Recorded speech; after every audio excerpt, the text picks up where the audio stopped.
Praise the lord. నేటి దిన వాగ్దానము. ఆయన నాకు చెవియొగ్గెను.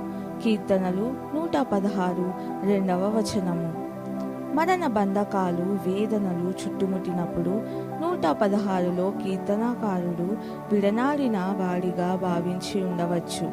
అయితే ఆయన వింటున్నాడని, తనకు సహాయం చేస్తాడని గుర్తించి ఆయన దేవునికి మొర్రపెట్టాడు.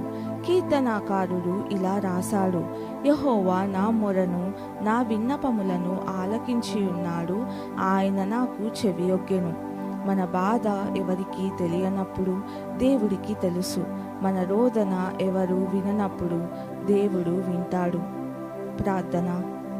తండ్రి, నా హృదయ వేదనను ఎల్లప్పుడూ వింటున్నందుకు వందనాలు. నీ సహాయం, నీ సన్నిధి నాకు నెమ్మదినిస్తాయి. యేసయ్య నామంలో ప్రార్థిస్తున్నాను తండ్రి. ఆమెన్.